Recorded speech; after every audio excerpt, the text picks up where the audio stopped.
Hey everyone, my name is Andrew Warner. I'm the founder of Mixergy, where I do interviews with entrepreneurs about how they built their businesses. And the truth is that the first time that I had an opportunity to interview today's guest, his name is Joe Sena. He is the founder of Spartan.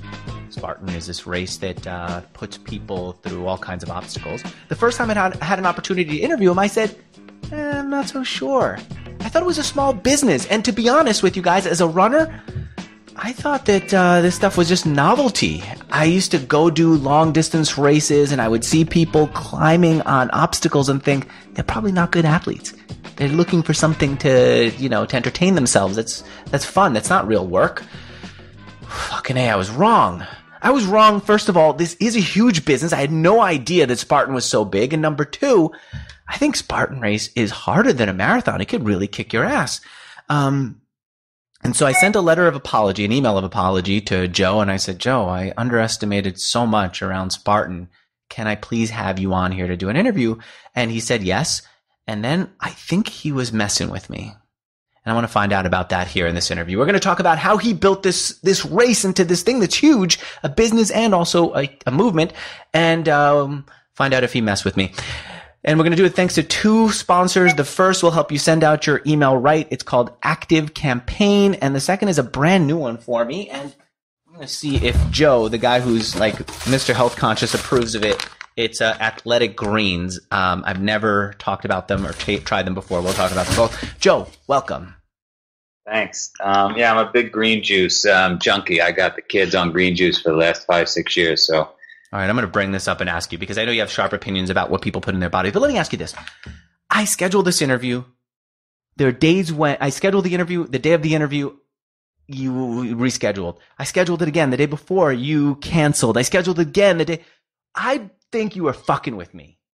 I was. You were. Talk about that. I just needed to know that you were serious. I can't just be interviewed by just anybody. I got to know that you're one of these people that no matter what the obstacle is in front of you, you just don't stop. So I told Susan, who works for me, yes, I said, listen, when we got to do these interviews or whatever media, just fuck with them. Just cancel. Look, Michael Phelps' coach used to break his goggles purposely, used to screw up his plane tickets, used to mess with his duffel bag. And so that when he would get to a competition, he would have to deal with that adversity. So look, you may end up hating me because of all these cancellations or last minute changes, but it makes you better. And my job on earth is to make people better. So the reason that I sense that that's what was going on is I read your book. I bought the audiobooks. I heard the book on my way to a triathlon. And one of the most painful things that you talked about in there is in one of your past races, people got to the finish line. And you know where I'm going with this, right? Can you talk about that? What shape did they get into in the finish line? And then what did you do to them? Yeah, so I learned early on in my own racing career that the thing that messes with people the most is moving the finish line, right? Who moved my cheese? And so when you move the finish line on people, you just can't deal with it because you've worked all these hours, all these moments in your head to get to a place where you finally can taste victory and then it moves. And we would do that. I put on a race called the Death Race, if that's the race you're referring to. Yeah. And we would move the finish line, not once, not twice, but over and over and over. But what happened that I didn't anticipate was over the decade long of putting on this event, the participants, almost like bugs that were being treated with antibiotics, they got stronger. They started to know what the tactics were that we were going to use to fuck with them. So when the race was actually over, they didn't accept it. So literally we packed up. It's Sunday afternoon. The race is over. Insurance is done. We like, go home. I'm going home. I'm going to sleep. They're not stopping. They're going to go back out, want to do it again, this last task that they failed on, these 8 or 9 people, and they want their medals. In this case, it was a skull that we were giving away. And I was like, no, you don't understand. The rate, there's no fucking, like, it's over. And they were in no shape to even continue anyway. One guy had no shoes. They were torn off. He had duct taped his feet. These people were broken, men and women. And they went anyway. They said, no, we're going to hike into the woods. We're going to do the 18 miles. We're going to do the swim. We're coming back. We want our finish. And like I said, the skull. And for the 10th time, I said, no, you don't understand. It's over. I'm going. And I said, you know what? Fuck you. I'm going to bed. I don't care what you do. So I go to bed. My wife sees these people walk off our property and head into the woods. And she wakes me up and she's like, Joe, they're going out there. We don't have insurance. I said, what do you want me to do? They're crazy. I don't know what to do. They're unstoppable. They're like a virus that, the antibiotic's not killing it anymore. I don't know what to tell you. Now they're on their own, though. They're on their own. So she wakes me up, and we got to go out there. And so we jump in a car, and I got to drive 40 miles around to get to the other side to where they said they were going. Now I got to go into the woods. I'm exhausted. I haven't slept in 3 days at this point because I've been putting on this race. I run into the woods. I'm looking for them. Well, they stumble upon my wife first in the car. And these are big guys and girls. Like, they're tough as nails. And there's a bunch of them. I think there's 8 of them. I don't know how many there are. There's quite a few of them. And they're now getting ready to do the swim. They're going to redo the swim that they failed on, which is why they didn't get the finishers' skulls to begin with. And she says, the race is over. I told you guys 18 miles ago. Get in the car, and we're going. It's over. I don't have insurance. You're putting my family at risk. And one guy says, excuse me, ma'am, I'm doing this for people with cancer. And she just rips them a new you-know-what. And they put their heads down. And this little, she's probably pregnant at the time, my wife, pregnant woman. Flip-flops from what I remember. Flip-flops, gets them all in the car. And they drive back to the house and go home.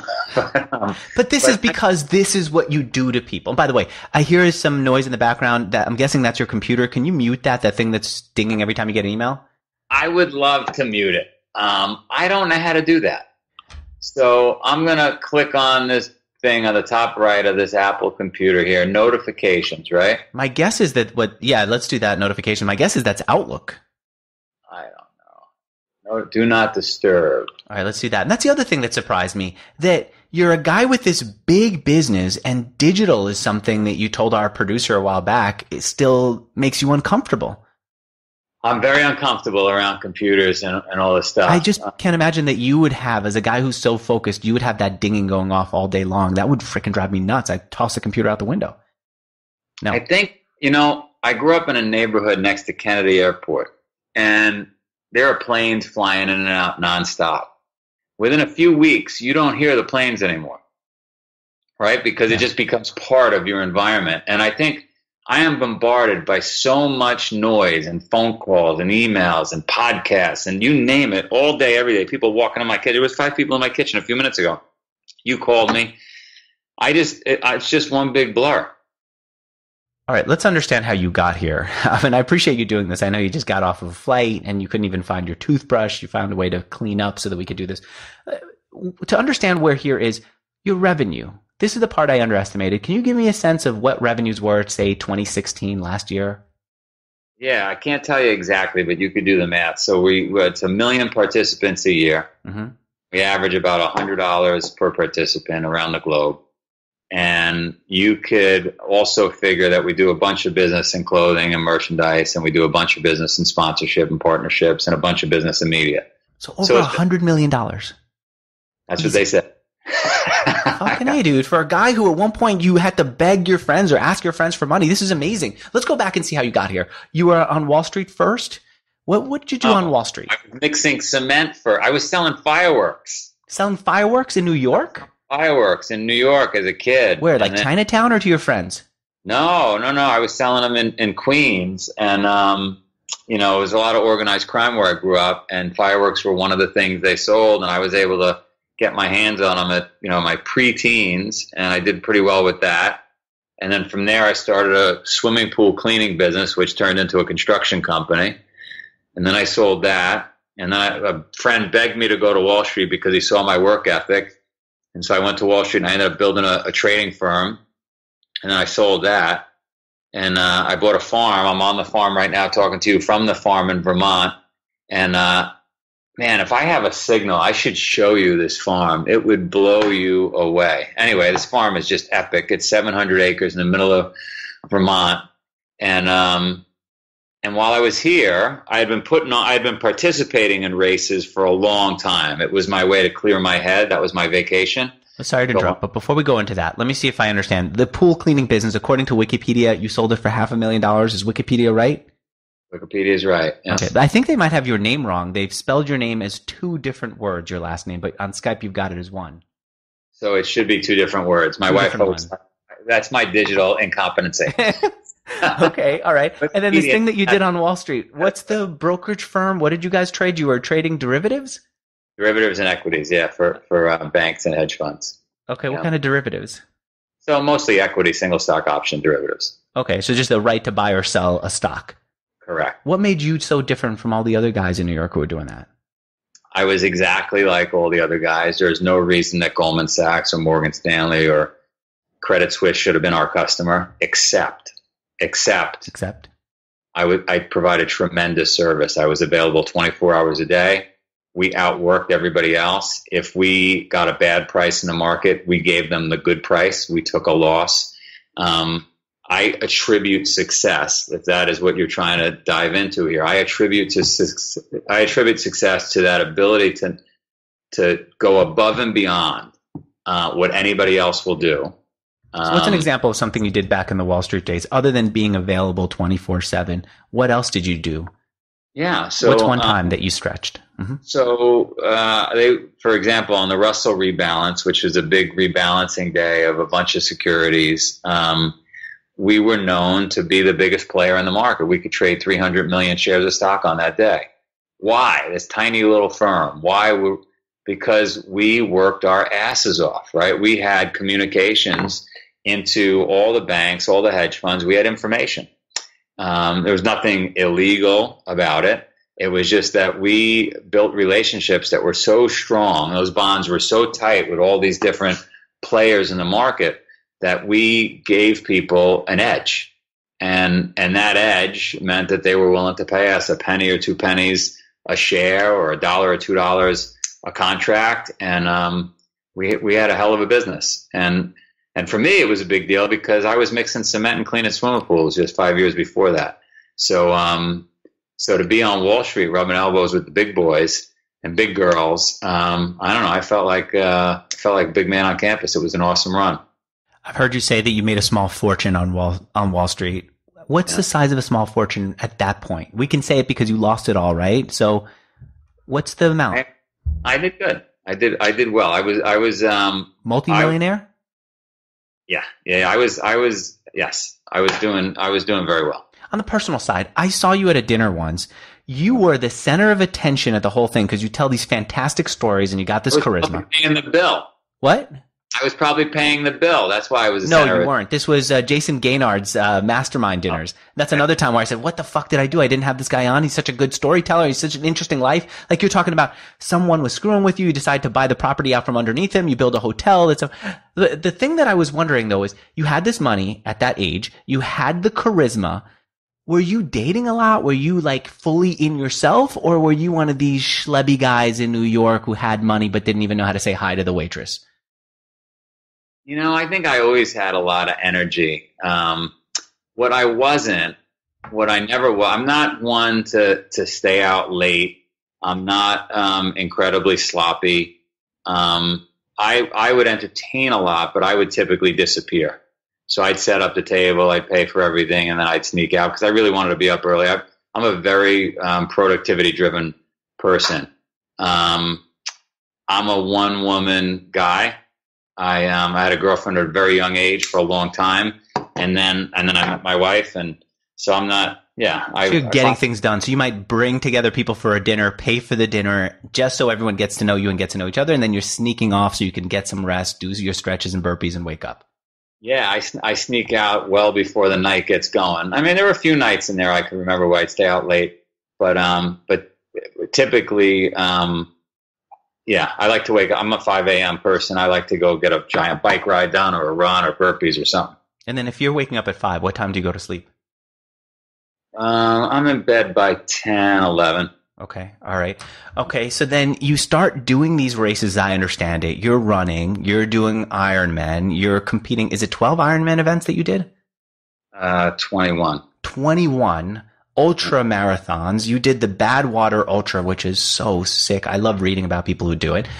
And then you say at some point, I've got to create my own race, sometime like 2005, according to my notes. Why did you say I want to create my own race? Why not just deal with what was there? You know, I'm a serial entrepreneur, right? So I built I built the little firework business, then I built the construction business, then I was on Wall Street, and I can't help myself. I actually, on a daily basis, have to tell myself, no, we're not doing that. No. What's an example of a business that you would have jumped on? All day, every day, whether I want to write another book or I want to start another business, or I could be in a small town. I was in Vancouver yesterday. I told you we just moved to Vancouver. And I'm looking around saying, man, I could buy that piece of property. We're renting a house. I could rebuild that. No, I don't need to. What am I doing? It's an addiction. Well, you do have some kind of hotel or something, right? I have a couple of hotels, small hotels, bed and breakfast. Why are you running a hotel when you've got $100 million business, a hotel in Vermont? Why do you need that, Ajita? Because I'm a crazy person. That's it. It's just you need to do this. You have this idea. You're going to build it. You're going to sell it. You're going to do the whole thing. Well, no. Let's go back a second. Hang on. So I sell the business on Wall Street, and I get to Vermont. And I'm like, I got to be in a place where there's no outside stimulus because I'm going to be married, and we're going to have a lot of kids. And if I'm in New York or I'm anywhere where there's like business opportunities, I'm going to be working 20 hours a day because I'm a maniac. Right? I'm not going to focus on what's important. So we're going to move to the country. I'm going to have a barn. I'm going to chop wood, and I'm going to get myself away from those opportunities and that workaholism because I just can't help myself. Yeah. So I get here, and that lasts about 3 days, and the general store is for sale. So, you know, and then they even have a general store. Okay. Yeah, you got to have everybody's got to have a general store. And then there's the opportunity to start a wedding business. So I started a wedding business. And then if you have a wedding business and you have a general store, you definitely need a couple of hotels because where you're going to put all the guests. So then that leads to a couple of hotels. And then I was like, well, we got to get people here. So I'll start putting on races. It'll be because I'm passionate about races, right? So I got weddings, I got events, I got corporate events. So I started putting on races, and then the race business just became the monster, the tiger by the tail. Yeah. I'm guessing you didn't expect it. It's what? You didn't expect it to be bigger any more than I would have if I looked at this back then. I thought 50,000 people total were crazy enough to compete. In the world, you mean? In the world. Were crazy enough to compete in what I wanted to create. And I'm blown away. I mean, we'll have 1 million people this year. I'm blown away on the number of people. I think for the first world countries, and I really got a taste for it. You know, just last night I flew in on a red eye. I told you, and I don't mean to be. I don't want to take a swing at the U.S. here because it is my country and I love everybody here. But like, I lived in Tokyo last year. I lived in Singapore the year before that, and I'm living in Vancouver right now in Canada. And I landed last night in Portland. And Portland's a pretty healthy city. I got to tell you, in 5 seconds, you look around at body sizes and shapes, you know you're in America. Yeah. And it's not good. I mean, it was actually very sad because you don't see that in Vancouver. I don't see it in Tokyo. You don't see it in Singapore. So there's a lot of people in the first world where we have it a little too easy and couches are too plentiful. And the TV remote controls have 600 channels, and popcorn's ready for you once, right? Like, we need to get off the couch and we need to run and climb and crawl and swim. And so I guess there's a lot more than 50,000 people that need this and they're feeling it. And I'm like a doctor. I'm providing a service here. I read your book, Spartan Up, where you give specific stories about people who never walked really or ran and never exercised, signed up for one of the shorter races, and suddenly because they signed up, all their friends knew that they signed up. They had to prepare, and because they prepared, they got in shape, and then they got the addiction, and I get that. And you know what? I want to ask you about the first race, the death race first, and the waiver that you had and how you even got insurance for it. But first, let me talk about my sponsor. This is called Athletic Greens. I'll be honest with you, Joe, the only reason that I'm trying Athletic Greens is because Tim Ferriss is on their site, and I know that guy is not recommending anything that he doesn't believe in. Since I'm being open with you, I was going to toss this before I got on camera with you. I was a little embarrassed, but I'm down to like 2 sodas a day, which is way too much. Look at this junk food. What are you doing? You should not be drinking that. Are you crazy? Why not? I felt like I needed energy, so I got my diet soda. I see you're really pissed. You're not even putting this on. Are you crazy? You can't drink Diet Coke. The reason I did it is I'm exhausted from having these two kids now. I have two babies. There's no excuse. You should not be drinking diet. You shouldn't drink any soda. I'm doing back-to-back interviews. So you're right. I used to have a salad in the middle of the day up until the last couple of weeks. I'm not feeding myself right. So I thought, let's try this. This is Athletic Greens. Why do you give your kids green juice? What is it about this stuff that you like? I've never had this before. If I don't like it, you're going to see it in my face instantly. But I'm going to put some in my cup. Why do you give your kids greens? So here's the deal. We have a farm up here. I'm talking to you from the farm. And it's pretty hard farming, right? 14 years we've been trying to get stuff to grow. I love it. It looks good. Looks like a good consistency there. Mix it with the water, nice and green. I'm supposed to be using, they gave me, all right, one of these. One of these are the good kind, the shaker. For the next time I do an ad for them, I'll use it. But I'm just going to mix it in using a standard cup that I have here at the office. So my children, my oldest is 11, have been drinking the green juice every day. And the deal is, soil today is not as nutrient rich as it was, 50 years ago, 100 years ago. So even those of us, and very few of us, eat properly. Even those of us that eat properly are not getting all those nutrients. So the idea I had 10, 11 was, you know what, we're going to buy the healthiest greens we could get, ground them up, mix them with water just like you just did, and the kids are going to drink it every day. So that's my theory. Let's try it right now. A lot better than soda. What do you think? Oh, it is good. You know what it tastes like? It tastes like beets, which is a subtle hint of beets, even though it's green. My mouth is actually watering as I drink it. It's good. Now, I can't figure out what it's supposed to do for me. I can see the list of things, the ingredients. They're very proud of their ingredients. I looked it up on all sorts of websites. People are very happy with the flavor, so I wasn't shocked. But what is it supposed to do? Is it supposed to make me run faster? Is it supposed to... I'm looking at their website at the ingredients.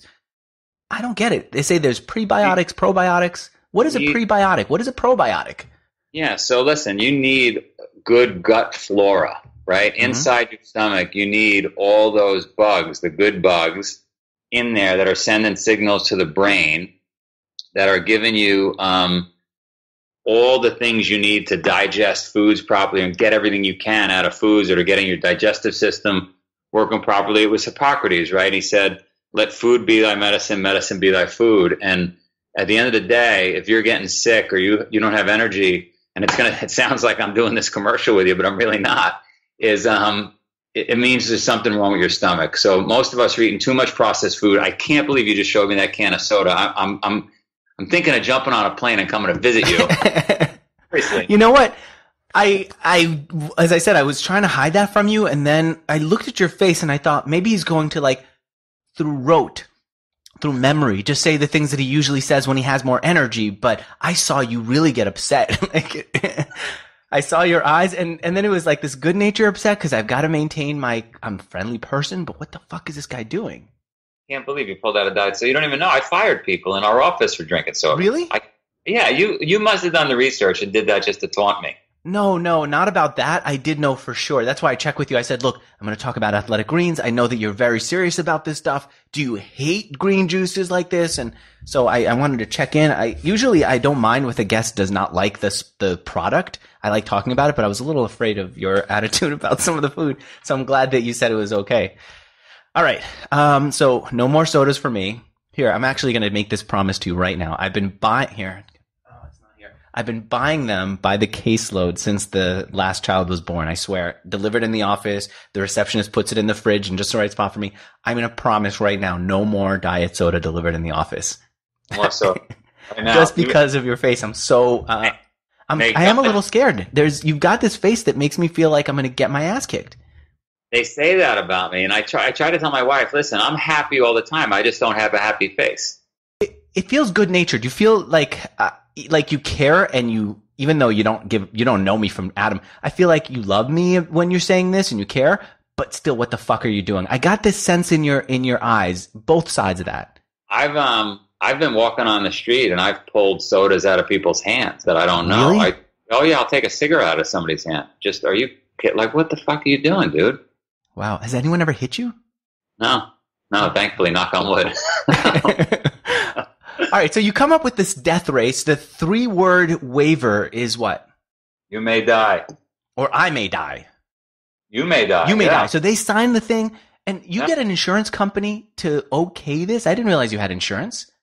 We got insurance for it. It was very, very expensive. Under the condition that should they die, we bury them in the yard before anybody finds out. And no, we got insurance. What do you put them through that you need a waiver that says that they could die? We brought them right to the edge of death. What's an example of something tough that you did? Well, I mean, just simple things. Here's a great one. Here's a great one, actually. We brought them to a sub 50-degree small lake, large pond, small lake. They had to swim a 1-mile loop. They were hypothermic in the first few minutes. Really? They were shaking. Yeah. When you go to hypothermia, what happens to your body? You're shaking, right? Your blood is coming back into your core to try to keep your key organs alive. You're broken. You can't even. You're not coherent. And so they experience hypothermia right away. They're swimming. We've got boats next to them, keeping an eye on them, just make sure nobody actually dies. And when they're done with that mile loop, they get back on the dock and they've got to spin a roulette wheel. Okay. That roulette wheel only has one slot that says you're done swimming. Every other slot says get back in the water. So you give them hope, and your chances are going to take it away. Exactly. And so, if there were 300 people competing, 299 of them had to get back in the water 3 times, 3 miles of swimming in this water. And one person, landed on that slot that said, hey, you're done swimming, head on your hike. The amazing thing about that story was there were 2 Marines, 2 6-foot Marines, and a woman that finished their 3rd lap, but they were 4 minutes late. So in other words, they had to be done with their 3rd lap by 1 p.m. in the afternoon. Now it's 1:04. Rough numbers. Yeah. They went up to me and they said, "Okay, sir, we're ready. We're ready to continue." I said, "What do you mean continue? You're done. You missed the time cutoff." But it's only a couple of minutes. It was just a time. I don't give a fuck. You missed the time. You're out. We already invested 72 hours. Doesn't matter. You're out. The 2 Marines, these are 2 big guys. They hit the ground. They start crying in front of me. The woman, she's an amputee. She unscrews her leg, dumps the water out, screws it back on in front of me, and says, "Would you mind if I continue anyway, even though I'll be unofficial?" As the 2 Marines are on the ground crying. Yeah. So, amazing stuff. But we only get that kind of reaction and those really inspirational stories if we take people to the edge. And so that's what we do. That's why I'm on Earth. I'm on Earth to drive people like you crazy. That it makes you better. Like if we were looking at a rubber band right here, right? And I stretch the rubber band, my job is to stretch you as far as this rubber band will go. And then as soon as you're about to break, I get a new rubber band, I stretch you even further. That's my job on Earth. That's it. And no one's ever hit you or done anything outrageous because of this? I was almost killed. I had a bunch of guys surround me one year on top of the mountain. I told you we put on weddings here. My wife is holding a wedding, a really high-end wedding on our property. I'm on top of the mountain putting on this death race, and I hit my limit with these guys. They were pissed, and they surround me. Actually, when I'm done with this story, I'm going to tell you a really funny story. They surround me, and they're coming at me. And I'm like, "What's up, guy? We want our skulls. This is bullshit. Guys, what are you talking about? The race is still continuing. People are going down the mountain. They're getting the body weight in rocks. You still got to do this. You got to do that. It's going to be at least another 10 hours. Bullshit. We want it now." And they're coming at me. And so I'm negotiating my way out of the situation. Unbeknownst to me, the participant that's just ahead of this group that's about to kill me stumbles down the mountain a good mile and stumbles into this high-end wedding that my wife is. And he's got twigs hanging out of his head. He's looking, and he goes up to my wife, literally like the ceremony is going on. "Excuse me, I'm looking for some rocks. Your husband told me it's near." My wife's like, "I don't know what my husband is doing."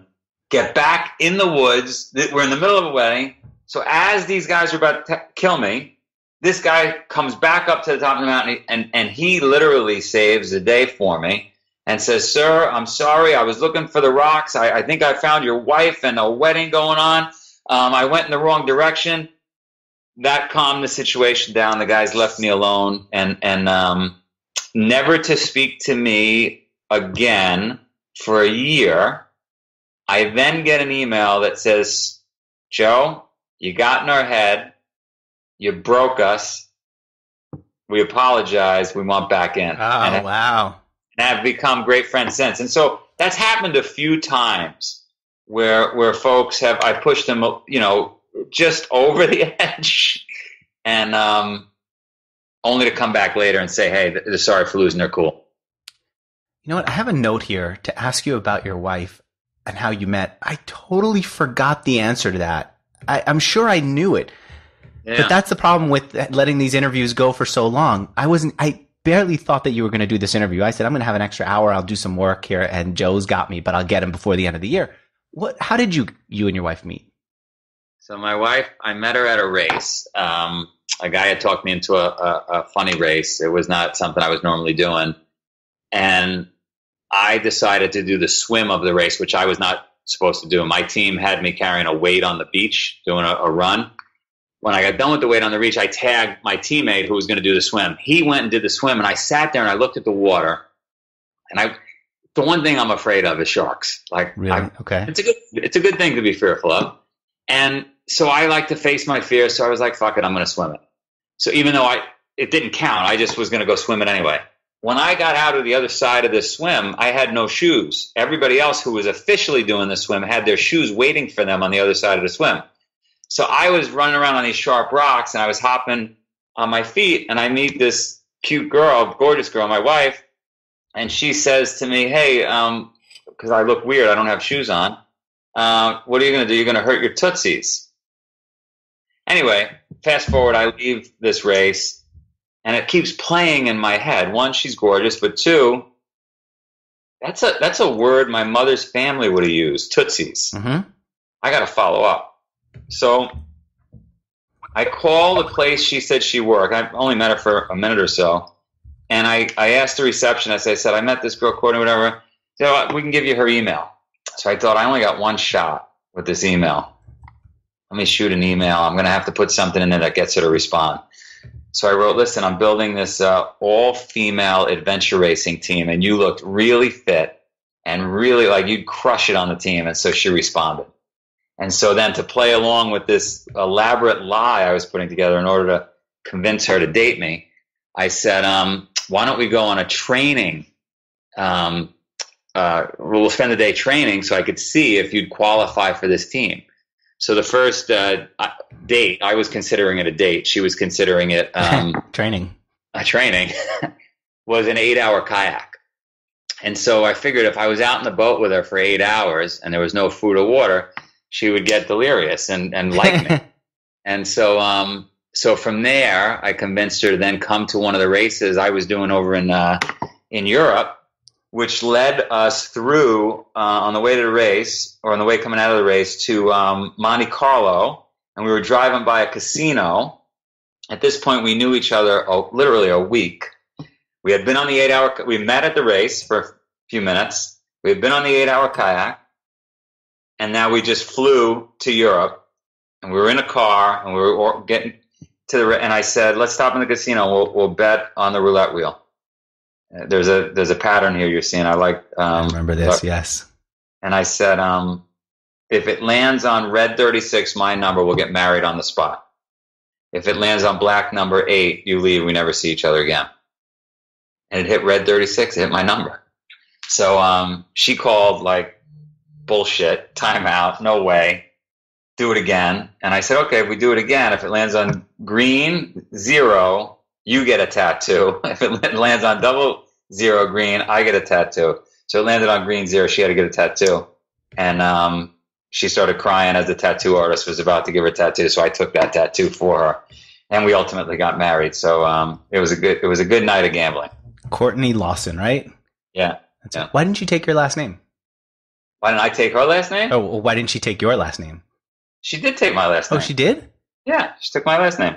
Oh, I see. I guess this is where the internet is wrong. They're listing her as Courtney Lawson. Well, she had a little soccer career when she was younger, so maybe she's so famous they have her name. Yeah. Okay, so then you and a few other people, including one guy who came in fourth at the death race, decide we're going to throw this other race. We're going to do something that's a little bit less murderous and more inclusive, and you decide you're going to call it Spartan. I love in the book, Spartan Up, you talk about how you're thinking about different ideas for names, and Spartan really does capture it.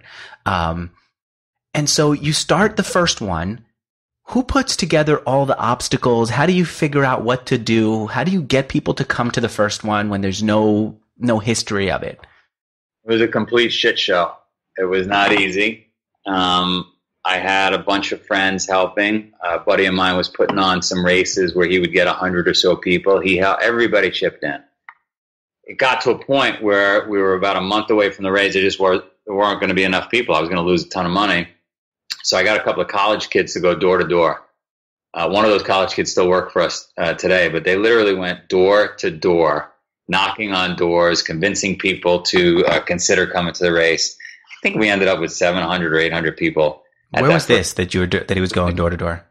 In Vermont. In Vermont. So door to door, people in Vermont were so ready for this race that they didn't even need months to prepare?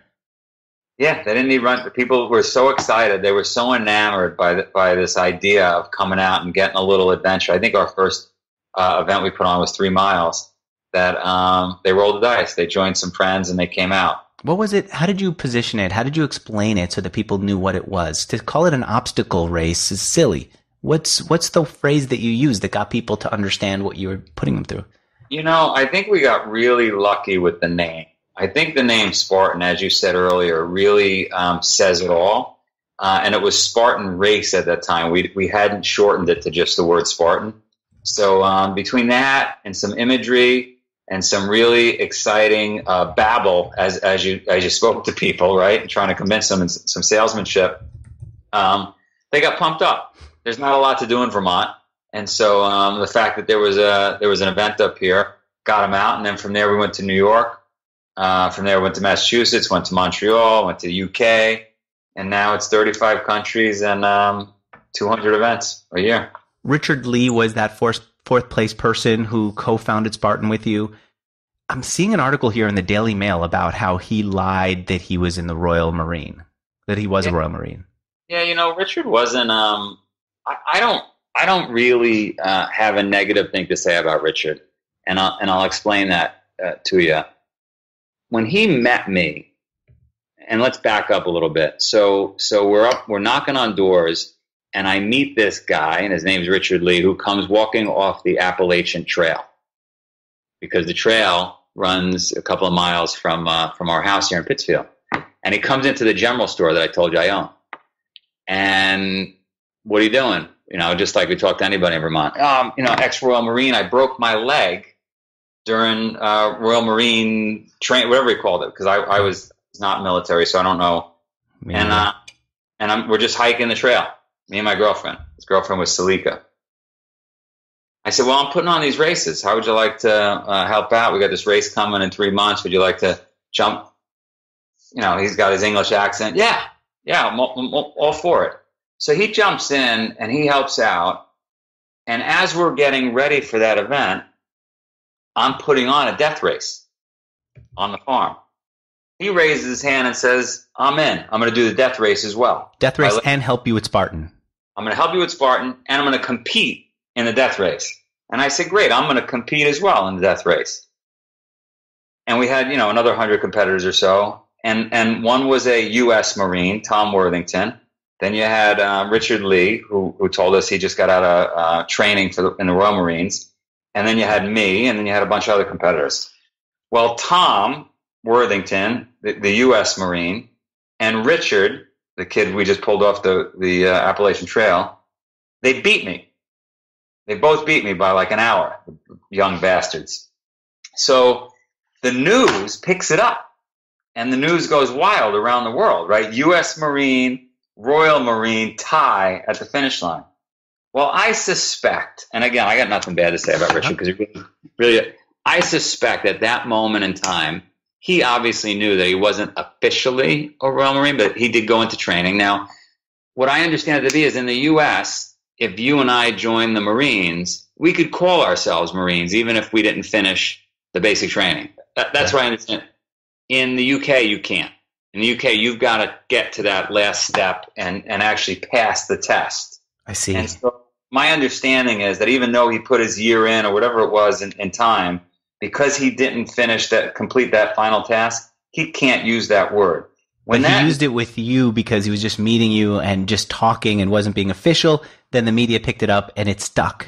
That's my guess. We'll never know because I'm not in his head. But my guess is he was just being friendly, and it was really no big deal. He was having a conversation with me. When the news story picked that up and said U.S. Marine Corps, nobody denied. Nobody, you know what I mean? He wasn't going to say, oh, by the way, fast forward 2 or 3 years, he pissed somebody off somewhere in the UK. He was running our UK operation, and somebody came after him and said, hey, you're not an official royal. Anyway, this thing went on and on and on. And ultimately, we spoke to folks in the military. We're very close to the military. We spoke to folks in the military over in the UK, and they said, it's, yeah, he probably should have said something, but boy, the press could really make things, a lot sillier than they should be. And so he had to leave because of that. Nobody should steal valor, but this was really something that should not have been as big as it was. And so you asked him to leave. He was no longer part of the organization after that. You couldn't. Yeah, we asked him to leave. His girlfriend, who became his wife, was just as hardworking as he was. So she stayed on and she ran the operation. And ultimately, they went and did something. They actually, funny enough, you're gonna laugh. They went off and started a wedding business. Oh, really?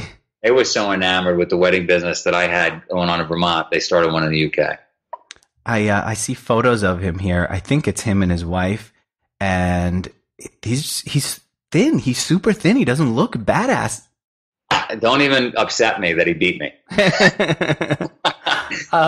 He was skinny, little, scrawny guy, and I say that in the nicest possible way. But he was just relentless. Yeah, I do see that he's always dirty for some reason. I haven't seen a single photo of him without mud somewhere on his body or more likely on his face.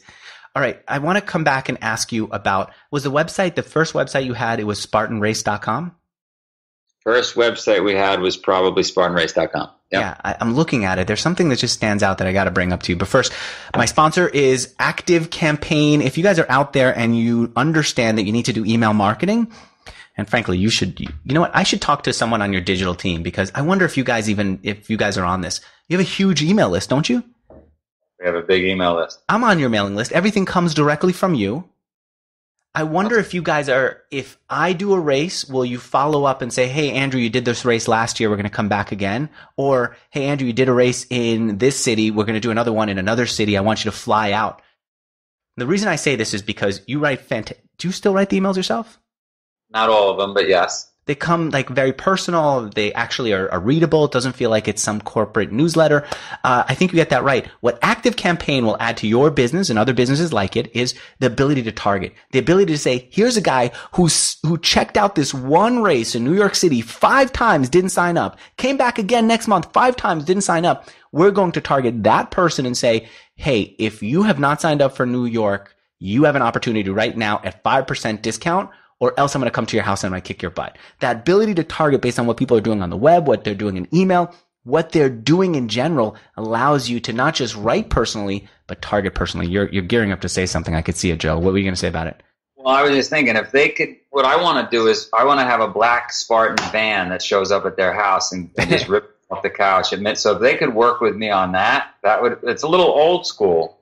But I think you know what? 100% we could set that up, and I bet they'd love it. And you know what? My researching skills, I bet I could even find their address and get to their house. I'm looking to see if you're on them. Now, you guys have some software. Some of it is a little bit older on your site. I'm looking to see what you guys use. Anyway, if you guys are out there and you're looking for email marketing that is smart, that allows you to target based on what people have done on your site, I urge you to check out ActiveCampaign, and I've got a special URL for you. I forgot the URL for the last sponsor. I'll edit it in, I guess. But here's a special URL. If you're a Mixergy listener and you want to target your email properly, I want you to check out this URL where they're going to give you a free trial so you can try it and see the power of doing this. I want you to get this second month free. You're going to get 2 free one-on-one consultants who will actually consultations. Wait, 2 free consultants are not coming to you. You're going to get 2 consultations with people who are going to show you how to actually integrate this into your business. In the first call with them, you get to learn, you get to understand, you get a plan. The second call with them, you can talk about what worked in the plan, what didn't, and build on that. So you're going to get 2 free consultations. And if you signed up with a different email provider before and you want to move over to ActiveCampaign, they're going to migrate you for free. Here's a special URL. ActiveCampaign.com/Mixergy. ActiveCampaign.com/Mixergy. And I promise if you guys want a black van to come to your customers, you can set up a tagging system that will allow you to know where the black vans should actually go. Go check them out. ActiveCampaign.com/Mixergy. I see what you guys did. You guys rolled your own. I'm on your site right now. So you guys have this kind of email system, but somebody built it for you internally. Okay, here's the thing that I saw when I looked at the Wayback Machine. You know more than I do about my email. I'm like researching your site as we talk. If you see my eyes dart around because I'm researching you. I see the older version of your site. What I like about races like yours is people want to volunteer. By the way, why? I always assumed you guys were nonprofit because of the volunteers.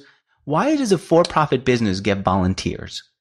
First of all, we were the only for-profit that was nonprofit for 15 years. I know. Our producer asked you about the revenue at some point, and you told her, and then you said, but we're not profitable. We're not profitable. But because you're reinvesting in the business. That's an intelligent business decision. But why does a for-profit business get volunteers? Because you can? Why would a volunteer want to come? Right. Why would a volunteer work for a for-profit business? So we give free races away. So if you come and volunteer, you're going to get a free race with us. You're going to get a shirt. You're going to get a meal. Plus, a lot of people want to check it out and want to see what's this all about. Let me go see other people suffer first, get inspired, and then I'll be part of it, and I'll get to race for free. So surprisingly, because I'm just as surprised as you are, there's a lot of people out there that want to come out and help. And the reality is, we couldn't put on the events without the volunteers. Just it wouldn't happen. So I see a couple of things on the site, the early version of the site. And it seems like it took you guys a while to actually put together a website, which is shocking. There's like grammatical mistakes on here, not big ones. Listen, we were, it's amazing that we are as big as we are because everything you could do wrong to ruin a brand, we did. Like what?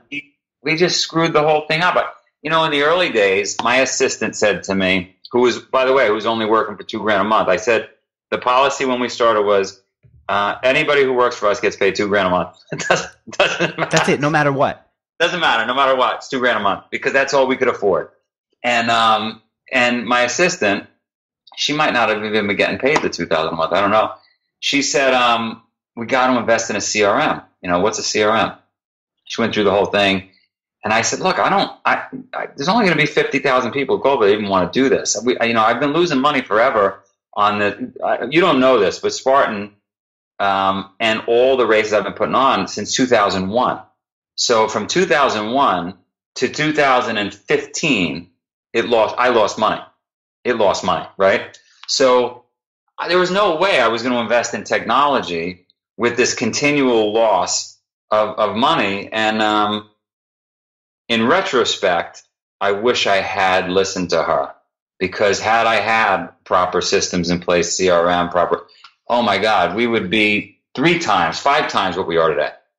I see. But you do today. Today, you guys do your own email system. As I mentioned earlier, you've got a proper email list. Let me see. Last count, you guys had over 1.5 million subscribers to that email list? Oh, yeah. Is it 700,000 people who are downloading the workout of the day that you guys put out? Yeah. And that's 700,000 each month, or over what period of time are we talking about? No, so 700,000 people a day get it. 700,000 people via email. Via email, yeah. I see. And what was this period there where you were getting close to, where you went through your whole savings? What sent you over the edge? What sent me over the edge to hang on, or what sent me over the edge why I was losing so much money? Yeah, why were you losing so much money at that point? Because you're a Wall Street guy. You know how to anticipate your expenses. Yeah. Well, first of all, I'm a fire-ready aim guy. I'm not an aim-ready fire guy. I did not have a business plan together. This was really a hobby for me. I was still doing Wall Street business when I started putting on races in 2001. So I wasn't completely paying attention to it. So for those of you out there that are getting in business or in business, I think you do a lot better if you focus on the thing you're good at, and whatever you're putting money into, you probably should pay attention to. I was not paying enough attention to this. This was like a side project that I was passionate about. And as such, it just kept bleeding money. Well, in 2010, when I launched the word Spartan, and we shortened the distance to what I was doing to 3 miles, 8 miles, and 13 miles, I realized, oh my God, we got to do digital advertising. We can't knock on doors anymore, right? And so I got this young kid, and he showed me, we went to the Apple store, and I bought an Apple computer, and he showed me how to do this Facebook advertising thing, and we got, Twitter account, and we got all these things going. Pinterest, I think, was coming around at that time, and we started running some ads, and I went in the hole. I was spending $300,000 a month, and so there's ads or in general. Well, 80% digital ads. Wow. Okay. Retargeting, you name it, and as well as billboards and other stuff. We were spending a fortune. Now, if I had to do that today, that same amount of advertising would probably cost, I'm making up a number, would probably cost you $2 million a month. Yeah. Because at the time it was a lot less expensive. There were less people bidding for that inventory. But I don't know how many months in, let's call it 20 months in, my bookkeeper sits me down and says, what the fuck are you doing? You are virtually out of money. And it's moving so fast, I'm not really paying attention because the expenses are getting ahead of when I'm actually paying them. And I remember skiing with my kids that day. It was a winter day, thinking, man, I worked my whole life. I crushed it. I saved all this money, and I just blew it on this race business. I called some friends on Wall Street, and I said, look, I've got a business I'm doing, this Spartan thing. I said, you're not going to understand that I don't have a business plan. I said, I don't have a valuation, but I need money, and I need money by Monday or I'm dead. And they wired a bunch of money, and they saved the day, and that lasted me about 4 months. And then I was up against the wall again, and I realized, oh my God, we could just push out payables. So rather than paying in 30 days, we could pay in 180 days, but we collect revenue today. And so we pushed out payables, and we said, oh, this is just the policy of the company. We pay in 180 days. And vendors that were willing to play along with us, saved us. And then what really saved the day was we got a phone call from a company who wanted to be our back-end processor. And they had been hounding me for a while to be the people that would collect. Credit card processing. And I wasn't interested in changing who we currently had. I had no time for it. And I was up against the wall again financially. And they said, look, we'll buy your business. We'll pay you $1 million. And I said, really? I said, it was like a Wednesday. I said, well, when would you pay us? Oh, well, FedEx, you could have it Friday. And so we'll do that. So they literally sent the check overnight. So that bought us some more time. And then some private equity guys came in. They bought 20% of the company, and the rest is history. So you own it, the private equity guys own 20% of the company, and the people on Wall Street, were they lending you money, or did they end up with a share of the business? End up with a share of business. Share of the business. Wow. Yeah. And so you finally are able to take money out of the business. Do you remember the first time that you took some cash out of the business after over a decade of building it up without taking anything out? It's over a decade. I took, don't quote me, we're in 2017. I think 2016 I took my first salary check. So it was 15 years in. So for those of you out there that are running businesses, hang in there. Why are you traveling so much? You just landed. You're doing this interview with me. You're going to travel again. You're all over the place. You're doing a podcast of your own. Why aren't you saying, you know what, this is a business. I got the COO early on. I got a CEO. I guess you at some point decided I'm going to be the CEO too. Why are you traveling so much? You're making a face like I'm disgusting you by saying don't travel so much and sit still. Yeah, everybody says in some form of life or some meeting I have, why don't you stop and smell the roses? And my mind, when I hear that question, my mind says, who the fuck is going to water the roses, prune the roses, fertilize the roses? Like, it just doesn't work that way. Like, if you want extreme success requires extreme sacrifice. So, like, I'd rather be with my kids and my wife right now, but, like, I got to run around. I'm meeting with Outside Television here in Vermont. We're doing a segment. I got you calling me to do this podcast. We got to build out Western Canada. I had to do Tokyo last year. Like, who's going to do it? We got to do it. I mean, why are you doing your podcast? Why don't you hire somebody to do it? That I love doing it. I love having these conversations. I think I need to do it because no one can do it better than me. But I do wonder, why am I doing the other stuff? Couldn't somebody else do some of the other stuff? Like, I'm about to go in and edit into your interview that I forgot to do the actual ad for Athletic Greens. So I'm going to record like a 10-second thing and stick it in there. So yeah, I shouldn't be doing. But you're saying all the stuff that you do is critical. You need to do it. I mean, listen, if you or I, God forbid, knock on wood, I'm knocking on wood here, got hit by buses, we'd probably be fine.